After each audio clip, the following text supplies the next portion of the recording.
Okay, I got it now. Yeah. So before we get to the crux of the conversation, I thought it would be best to get a few stats in terms of the presence of women when it comes to investing. So Fidelity Investments did a study which specifically sampled women in the US, so working class women.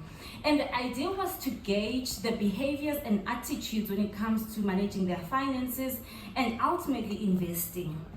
And the key findings from the study was that the majority of women are in fact investing.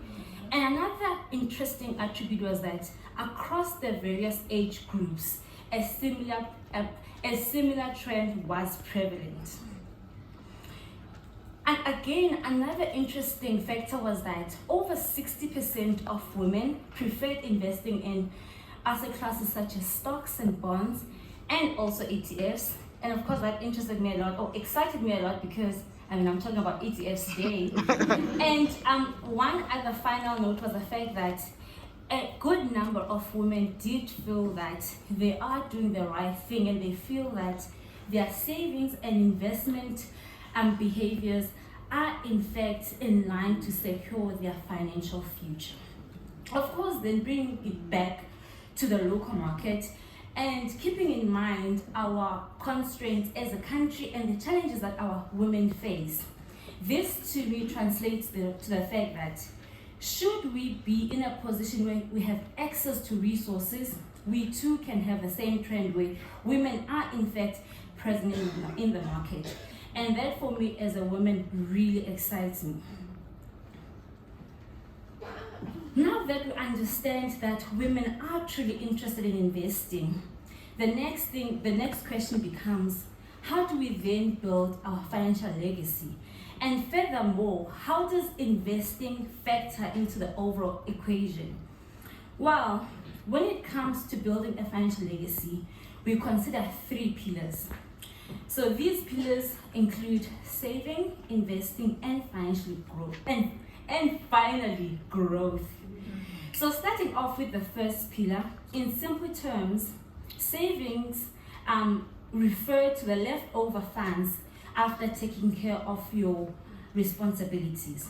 And practically, we will take those funds, park them in a given bank account or a given fixed deposit account. However, because of the nature of such an instrument is the fact that there is less risk. That therefore means that our potential returns from that vehicle are limited. But then again, we want to build a financial legacy, and that means that we have to keep in mind that we have to have the growth aspect in mind. Hence, then we have to consider investing. Because with investing, we then refer to channeling our funds towards high-yielding instruments. So this would, for instance, practically mean, for instance, you going to the stock market and buying a given share. But then by just buying the given share does not mean that you are there yet. And in fact, you might still have a long way to go. This is when then the last pillar comes to play, which is the growth aspect. One thing to keep in mind is that for our funds to properly grow, we have to ensure that risk management is the bedrock of our investment processes. If we then overlay proper risk management practices, such as, I had diversification in the first conversation, I was excited, such as a diversify portfolio, then you know that you are already somewhere there, not there, but you're already making the right strides to attaining that sustainability of your funds, because it is through sustainability over the long term that one is able to build a financial legacy. I'm hoping that by now you're already interested in investing over saving. But if that is not yet the idea that's lingering in your mind, this slide is supposed to drive the point home. Specifically here, and it's an insert from the same study that I spoke about when we were talking about the stats.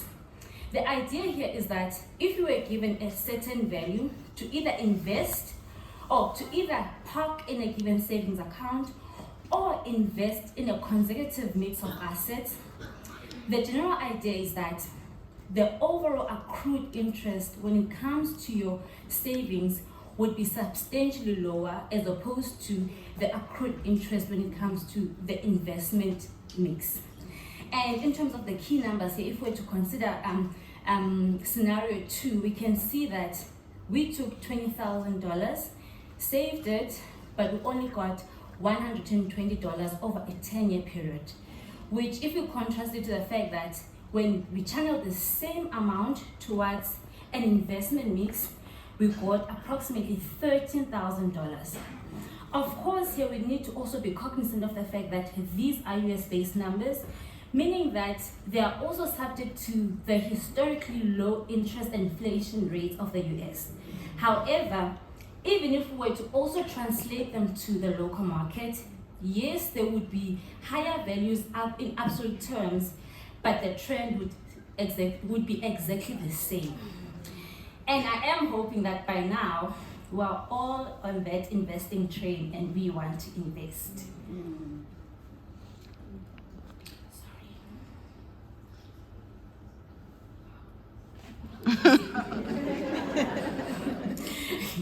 Okay, so then now, since we're all now on this investing train, the next question might be, what vehicles can I then have access to for investing purposes? Well, of course, there are numerous vehicles, of which one of those are exchange-traded products, or simply ETFs. ETFs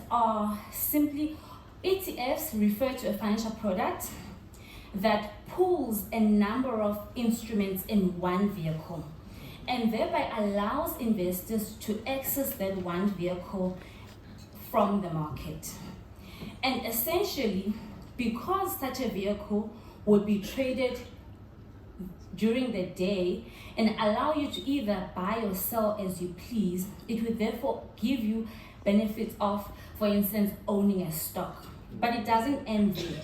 Because of the fact that it is managed similar to a fund, given the fact that there's multiple instruments within the vehicle, you would then have access to the benefits of diversification.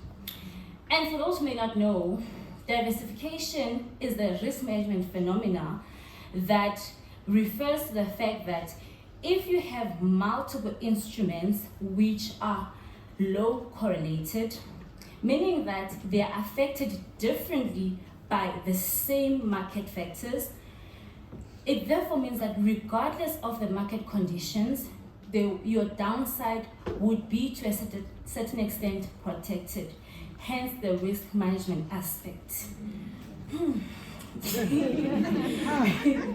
Now that I've hopefully sparked your interest when it comes to ETFs, the next question might be, what are the different types of ETFs that I can get access to? Well, there's various types, and it starts with, for instance, equity ETFs. And this would include, for instance, you investing in a number of stocks that have been pooled into one vehicle. Okay. But there's also fixed income ETFs that, for instance, would include a number of bonds or other fixed income instruments in one vehicle. But finally, there's also sustainability ETFs that would allow you to advance goals such as your ESG goals in such a vehicle. One thing about ETFs is the fact that they have gained credibility. And this is because of the fact that they have a 30-year record, as we had the first ETF that was launched 30 years ago in the US. But to me, this translates to the fact that they are based on a proven process. But it does not just end there. Another point to note is the fact that there are a lot of funds that are being channeled towards ETFs. And in fact, in 2019, just in the US market, the total ETFs totaled $4 trillion. And globally, and just considering bond ETFs, which are just looking at one asset class, the total ETFs set at $1 trillion.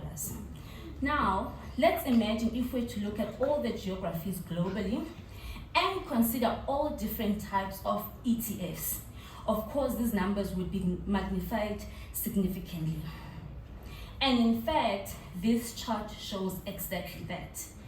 As at January 2023, the total AUM that's been channeled towards ETFs sits at $10 trillion. And to me, this is a proof point that there's definitely something in ETFs, and it is definitely a product that is worth considering. Before we move on with the rest of the conversation, it is important to also talk about actively managed ETFs. And actively managed ETFs differ from the ETFs I've been talking about because those have been passive, thank you, the traditional type of ETFs. And with actively managed ETFs, we refer to the fact that such an ETF would be based on an actively managed strategy that seeks to outperform the market via active risk. Of course, because of the nature, there would be relatively higher risk with the potential that we would get higher returns. So these ETFs were launched in 2008, and since then they have attracted a huge amount of funds. And particularly as at January 2023, the total AUM that's been channeled towards actively managed ETFs globally is sitting at $125 billion. But one key takeaway from this chart would be the fact that the blue bars show the net flows to the strategy. And as you can see, historically, it's been increasing. And as at January, it surpassed the total AUM of the ETFs. To translate it, in my understanding, this would then mean that there is in fact increasing interest in this strategy and perhaps a strategy to look out for.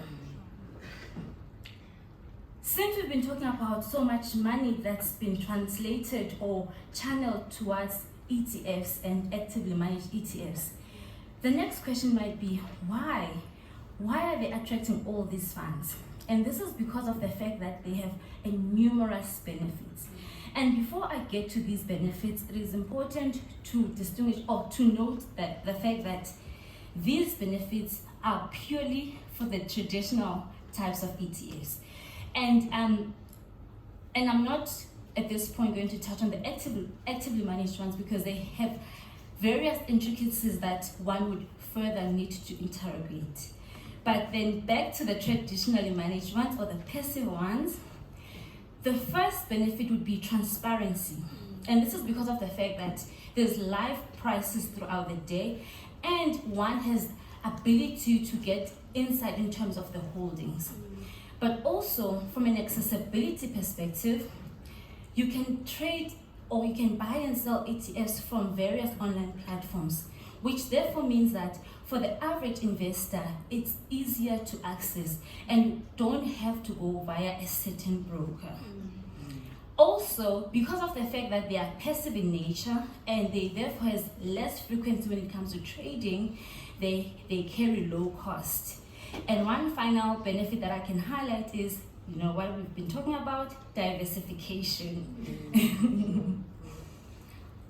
Before we move on with the rest of the presentation, I thought it would be important to linger a little bit on the idea of cost and why it matters. So let's assume that there are two identical products, and I mean identical in every single way. And we decide to invest 10,000 in each of these products. And we also assume that these structures are going to increase in value by 5% annually. If product A, which is the blue line, carries a fee of 1% annually, whilst product B carries a fee of 20 basis points annually, we can see that over time, the low fee structure has a superior return profile. And this is because of the fact that similar to the way that your returns would compound throughout time, the fee impact would also compound, thereby eroding your returns, hence the diminished performance of the blue line. Now, as you can see, we're only looking at 13 years here. Imagine if we were to look at a longer period, say 30 years. Of course, this picture would be magnified. And that is why we should always question our investment products, because just because they look the same does not necessarily mean they are the same. And it is therefore our responsibility to always do our homework. Now, I'm hoping that by now you're sitting at the edge of the seat asking me, how can I invest? I'm ready. Well, if that is indeed the question, as I noted before, ETFs are relatively easy to access, and they're available on various trading platforms, including Standard Bank's OST platform and its equities. And when it comes to investing, I truly believe that knowledge is king. It is therefore always important to do your homework, do as much research as possible so that you know exactly what you are doing. And platforms such as ETF SA do have great material for your education. But also, please feel free to look at the One Invest page to get an understanding of our products, and hopefully you will find one that suits your investment needs. Once you've done that, in terms of the minimum investments, typically there is no standard investment, and in fact, the various platforms have different criteria. As we start to come to a close, and I know I've been really singing the praises of ETFs and trying to convince you, we should always consider that there are some considerations that you should keep in mind when investing in ETFs or any other investment product for that matter. But specifically, when it comes to ETFs, just because they have so many benefits does not mean that they are without risk. And in fact, when you're investing, there will be periods of outperformance and periods of underperformance. But as another speaker had noted before, and I think it was Fifi, it's important to keep a long-term view. And sorry. It's important to keep a long-term view because it is only over the long term that you are truly able to assess the sustainability of your strategy. Another consideration when it comes to ETFs is that because in nature they are designed to track the index, you will not get outperformance from this strategy. So you will not beat the index. If in fact beating the index is your objective, then perhaps you can consider products such as actively managed ETFs. Another important aspect is the fact that different ETFs have different tax considerations. So for instance, there are ETFs that have a dividend component. However, that dividend component would be taxable. But if you don't want to have exposure to that, perhaps you can consider other ETFs such as commodity ETFs, which just give you exposure to the price. Finally, and I hope by now this is your gospel, always do your homework because it is only through the knowledge that you will be able to properly invest. In closing, where do we go from here? Well, just because you and I earn the same amount does not mean you have the same ability to be present in the market. So for instance, I have a family, kids, and another one here. So already my responsibilities would already erode my potential to be present in the market. Whereas a friend of mine who doesn't have dependents might have a higher ability to be present in the market. Another consideration is the fact that your risk profile should always be top of mind. For instance, if I'm over 50, like I'm not, and it's not bad, it's not bad.